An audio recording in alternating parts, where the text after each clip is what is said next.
Millet Marvels, changing the way world eats by Tenali Double Horse.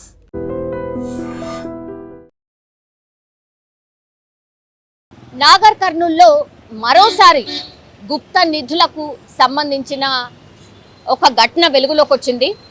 అదేంటి అంటే గుప్త నిధులు ఎక్కడున్నాయి ఏంటి అని నాకు తెలుస్తుంది, నేను చెప్పగలుగుతాను అని నమ్మబలికి ఒక అతని దగ్గర నుంచి ఈ రంగస్వామి అనేటటువంటి వ్యక్తి 5 లక్షలు తీసుకున్నాడు.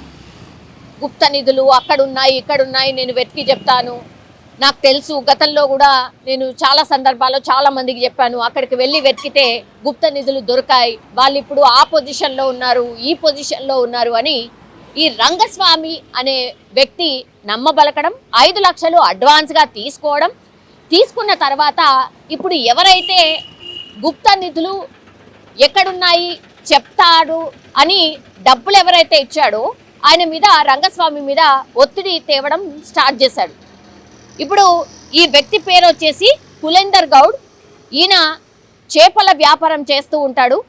మరి వీళ్ళిద్దరికీ ఎలా పరిచయం ఉంది ఏంటి అనేది కూడా పూర్తి స్థాయిలో సమాచారం అయితే బయటికి రాలేదు. బట్ ఈ పులేందర్ గౌడ్ ఈ గుప్త నిధులకు సంబంధించిన నిధులు ఉంటాయి, ఆ నిధులు మనకు దొరకచ్చు, కరెక్ట్గా చెప్పే పర్సన్ ఉంటే అది ఏమీ అసాధ్యం కాదు, గుప్త నిధులు ఎవరికైనా ఎప్పుడైనా ఎక్కడైనా దొరకచ్చు, కానీ కొంచెం దాని గురించి తెలిసిన వాళ్ళు చెప్తే కరెక్ట్గా ఉంటుంది అని చాలా నమ్మకంగా ఇప్పుడు రంగస్వామి దగ్గరికి వెళ్ళి చెప్తే 5 లక్షలు తీసుకున్నాడు రంగస్వామి. ఆ తర్వాత రేపొస్తా మాపొస్తా, నేను ఇంకా వెతుకుతున్నా, నాకు ఇంకా కలలో కూడా కనిపించలేదు, ఆ గుప్త నిధులు ఎక్కడున్నాయి ఏంటి అనేది కూడా నాకు తెలవాలి అని అట్లా కాలయాపన చేస్తూ వెళ్తూ ఉన్నాడు.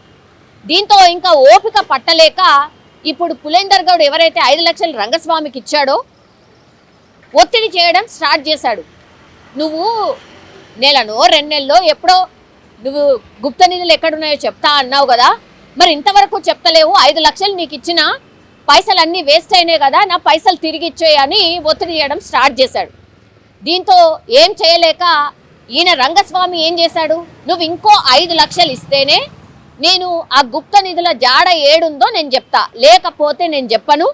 చెప్పకపోగా పులేందర్ గౌడ్కి బెదిరించాడు రంగస్వామి. ఏమని అంటే, ఓ స్వామీజీకి నేను చెప్పి ఆ గుప్త నిధులు ఎక్కడైతే ఆ చోటు ఉందో వాటన్నిటినీ కూడా భస్మం చేయిస్తా అనేటువంటి మాట చెప్పిండు. ఆల్రెడీ 5 లక్షలు ఇచ్చుకున్నాడు, ఇంకో 5 లక్షలు డిమాండ్ చేయడమే కాకుండా రంగస్వామి ఉల్టా పులేందర్ గౌడ్ ఆయనని బెదిరించడం స్టార్ట్ చేశాడు. నువ్వు ఒకవేళ ఇంకో 5 లక్షలు ఇవ్వకుంటే పూర్తి స్థాయిలో ఈ గుప్త నిధులు ఎక్కడైతే ఉన్నాయో వాటన్నిటిని కూడా ఒక స్వామీజీతో నేను భస్మం చేయిస్తా అని బెదిరించడంతో ఇంకా పులేందర్ గౌడ్కి కోపం తారస్థాయికి చేరుకుంది. యాక్చువల్లీ గుప్త నిధులు అనేదే అసలు ఒక మూఢనమ్మకమా? అసలు అట్లాంటివి తెలిస్తే ఆయన్నే వెళ్ళి తవ్వుకొని తీసుకుంటాడు కదా. ఇంకా వేరే నమ్మకాలు కూడా ఉన్నాయి. ఈ గుప్త నిధులు ఒకవేళ తీసేటప్పుడు ఆ తీసిన వ్యక్తి చచ్చిపోతాడనో, లేకపోతే ఆ కుటుంబం ఇంకేదో అవుతుందనో, ఇట్లాంటివి కూడా చాలా ఉన్నాయి. అందుకని గుప్త నిధులు ఉన్నాయని చాలామంది నమ్ముతారు, కానీ వాళ్ళు వెళ్ళి వెలికి తీయరు.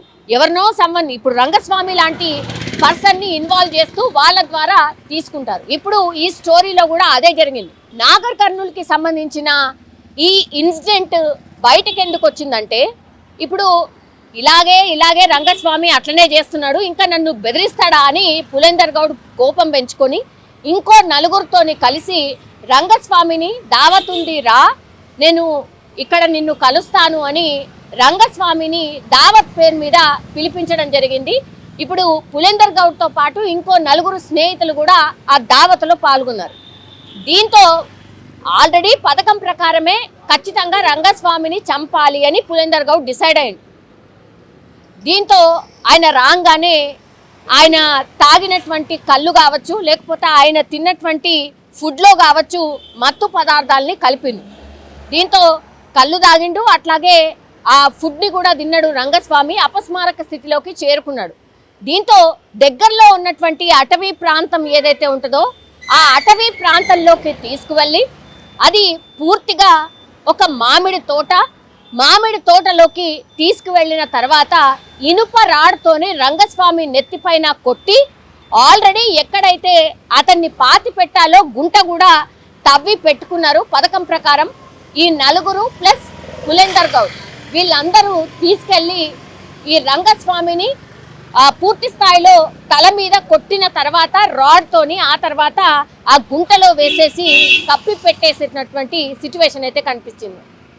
ఇది ఏ రోజు జరిగిందంటే జూలై 29వ తారీఖున ఇన్సిడెంట్ జరిగింది. 29వ తారీఖున ఈ అంటే పులేందర్ గౌడ్ రంగస్వామిని కలుద్దాం రా అని పిలిపియడం, ఆ ఫ్యామిలీకి కూడా ఇప్పుడు ఈ రంగస్వామి ఫ్యామిలీకి 2 కొడుకులు, 1 కుమార్తె, అట్లాగే భార్య ఉన్నారు. వాళ్ళ ఫ్యామిలీకి ఇప్పుడే వస్తా అని చెప్పి వెళ్ళినటువంటి వ్యక్తి ఇప్పటి వరకు అంటే నిన్నటి వరకు కూడా రానటువంటి సిచ్యువేషన్. దీంతో 3-4 రోజులు తెలిసిన వాళ్ళ దగ్గర రంగస్వామి కుటుంబ సభ్యులందరూ కూడా ఫోన్ చేయడం, వెతకడం ఇదంతా కూడా చేసిండ్రు. అయినా సరే దొరకకపోవడంతో మొన్న ఆగస్టు 3వ తారీఖున పోలీస్ స్టేషన్లో ఫిర్యాదు చేసిండ్రు. వెతుకుతూ ఉండగా ఎందుకో మరి డౌట్ వచ్చింది ఈ పులేందర్ గౌడ్ మీద. ఎందుకంటే ఈ డబ్బుకు సంబంధించిన లావాదేవీలు ఫ్రీక్వెంట్గా పులేందర్ గౌడ్తో రంగస్వామి మాట్లాడడం ఇదంతా భార్య చూసింది కాబట్టి పోలీసులకు ఇన్ఫర్మేషన్ అయితే ఇచ్చింది. దీంతో పులేందర్ గౌడ్ని పిలిపించి మాట్లాడినప్పుడు పోలీసులు తమదైన స్టైల్లో విచారణ చేసినప్పుడు అసలు విషయాన్ని ఒప్పుకున్నాడు పులేందర్ గౌడ్. అట్లాగే 4 నిందితులను కూడా ప్రస్తుతం అదుపులోకి తీసుకొని ప్రశ్నించినప్పుడు ఎక్కడ ఏం చేశావు అని అడిగినప్పుడు ఎక్కడైతే ఈ మామిడి తోట దగ్గరలో ఉన్నటువంటి మామిడి తోట ఎక్కడైతే ఉందో అక్కడికి వెళ్ళి హత్య ఎలా జరిగింది, ఎప్పుడు జరిగింది, ఏ రోజు జరిగింది అనేది పూర్తి స్థాయిలో ఇన్ఫర్మేషన్ ఇవ్వడంతో అక్కడికి వెళ్ళి చూసేసరికి ఇప్పుడు రంగస్వామి డెడ్ బాడీ దొరికినటువంటి సిచ్యువేషన్.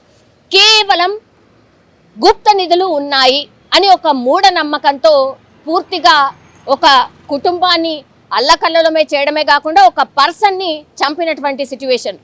సో గుప్త నిధుల వేట మరోసారి ఒక నిండు ప్రాణాన్ని బలి తీసుకుంది అనుకోవచ్చు. అట్లాగే రంగస్వామిది తప్పు లేదా అంటే మరి రంగస్వామిది కూడా తప్పే, అంటే హత్యకు గావించబడ్డ వ్యక్తిది కూడా తప్పే. బికాస్ అసలు గుప్త నిధులు ఉన్నాయని రంగస్వామి ఎట్లా చెప్పగలుగుతాడు, పులేందర్ గౌడ్ అసలు ఎట్లా పైసలు ఇచ్చి ఎట్లా నమ్ముతాడు? సో ఇద్దరిది తప్పే. సో పూర్తి స్థాయిలో ఈ కేసు విచారణ చేపట్టినటువంటి పోలీసులు అయితే ప్రాథమికంగా కొన్ని ఆధారాలు సేకరించారు అండ్ ఇప్పుడు రంగస్వామి డెడ్ బాడీని అయితే తీయగలిగారు. కానీ ఈ కేసులో మరి న్యాయం ఏంటి, ఎవరికి అన్యాయం జరిగింది అనేది కేసు విచారణ పూర్తి స్థాయిలో జరిగిన తర్వాత పోలీసులు అయితే తేల్చే పరిస్థితి అయితే కనిపిస్తోంది. నిజంగా ప్రస్తుతం ఉన్నటువంటి సమాజం దేనికి ప్రయారిటీ ఇస్తుంది? ఆర్థిక సంబంధాల చుట్టూ మాత్రమే తిరుగుతుంది. మళ్ళీ ఎన్నికలంగానే చాలా విరక్తి కలుగుతాను.